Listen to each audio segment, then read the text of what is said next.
नमस्कार, सुप्रभात. आज आहे मार्गशीर्ष महिन्यातला पहिला गुरुवार म्हणजे श्री महालक्ष्मी व्रत. हे व्रत मी माहेरी असताना करायची, पण आता लग्नानंतरचं पहिलाच माझा व्रत आहे जे मी सासरी करत आहे.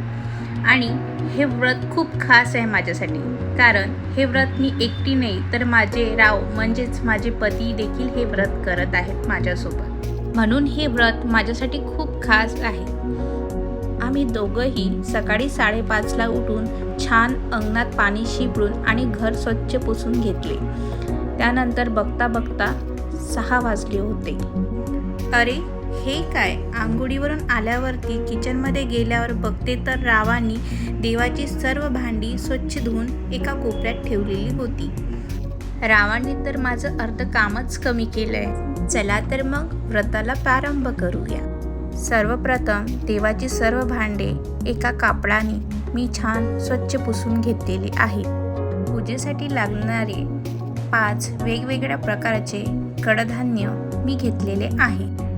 दूध, दही, तूप, गाईचे गोमूत्र, गंगाजल, थोडीशी साखर आणि तुळशीचे पान असं सर्व एकत्र करून पंचामृत बनवून झाले आहे.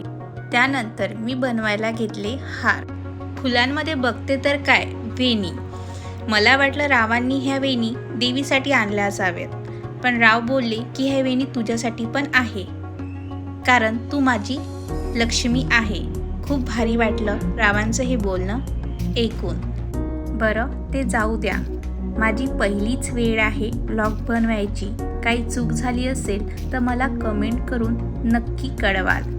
आणि हो, हे माझ्यातर्फे तुमच्यासाठी.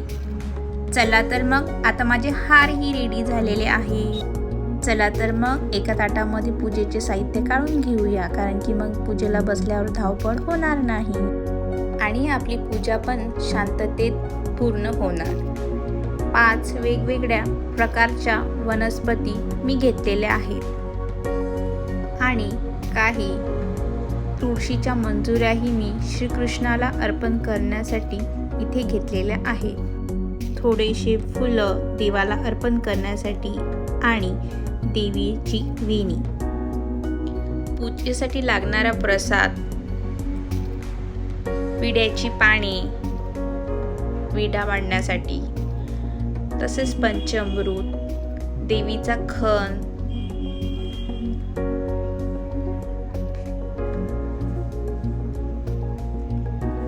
कृष्णाचे कपडे, देवीचे दागिने,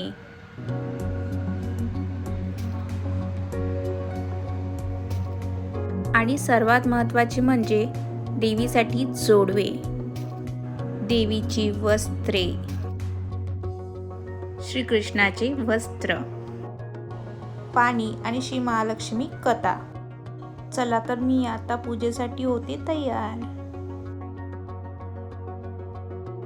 कशी वाटली माझी साडी? मी झाली आहे तयार पूजेसाठी. चला तर मग करूया पूजा. इकडे तर माझ्या रावांनी केळीचे खांब बांधून तयारीला सुरुवात पण केली. सर्वात आधी दिवा प्रज्वलित करून मी त्याची पूजा करून घेतली आहे.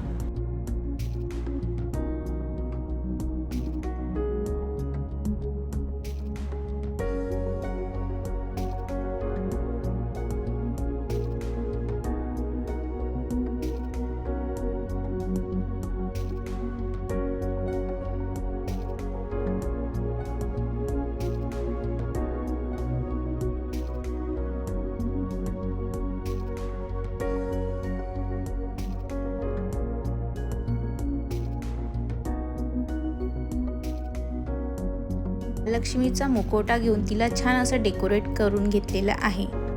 हा महालक्ष्मीचा मुखवटा मी मिशोवरून ऑनलाईन बोलवला आहे.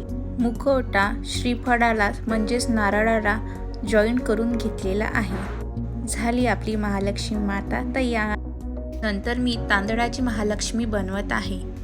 महालक्ष्मीच्या बाजूने आजूबाजूने तांदूळ थोडेसे ठेवत आहे, कारण तिथे श्रीकृष्ण आणि महालक्ष्मी त्या तांदूळावरती मी ठेवणार आहे. महालक्ष्मीसाठी ब्लाऊज पीस, खण आणि महालक्ष्मी व्रत कथा ही देवीच्या बाजूनी ठेवेल. तसेच विडा. श्री गणेशाय नमः. श्री गणपती बाप्पांना माझा कोटी कोटी प्रणाम.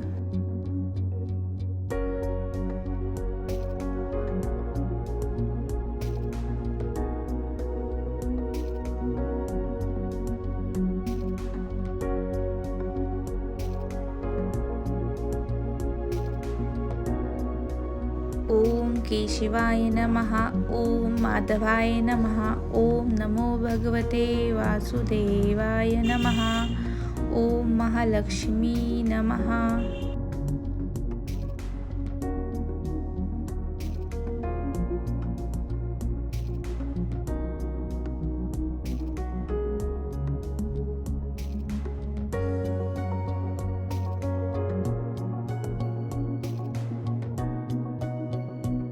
ओम श्री महालक्ष्मी नमः. नमस्तुते महामाये श्रीपीठे सूर्यपुंजिते शंखचक्र गदाहस्ते महालक्ष्मी नमस्तुते. महालक्ष्मी नमस्तुते.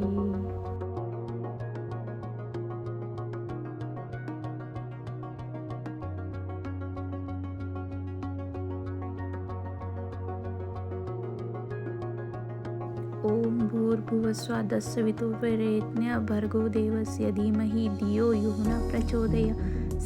सर्वमंगल्यमांगल्ये शिवे सर्वार्थसाधिके शरण्ये त्र्यंबके गौरी नारायणी नमस्तुते. नारायणी नमस्तुते.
संध्याकाळचे वाजलेले आहेत 5:30. आजचा दिवस तर माहितीच नाही पडला. चला तर मग करूया देवीच्या नैवेद्याची तयारी. हे आहे माझं छोटंसं किचन. कसं वाटलंय तुम्हाला? देवीचा नैवेद्यही तयार झालेला आहे. सर्वमंगल्य मांगल्य शिवे सर्वार्थ साधिके शरण्ये त्र्यंबके गौरी नारायणी नमस्तुते. नारायणी नमस्तुते. नारायणी नमस्तुते. तसेच आज आहे देव दीपावली म्हणून मी जिलेबी आणि पेढा यांचा दिवा लावलेला आहे. पूजा आणि कथा वाचून झालेली आहे. चला तर मग आता आरती करूया. आरती करून झाल्यावरती रावांना टिळक लावून मी त्यांचे दर्शन घेऊन आम्ही दोघांनी सहभोजन केले आहे. अशा प्रकारे मार्गशीर्ष महिन्यातील पहिला गुरुवार संपूर्ण. ओम श्री महालक्ष्मी देवे नमः.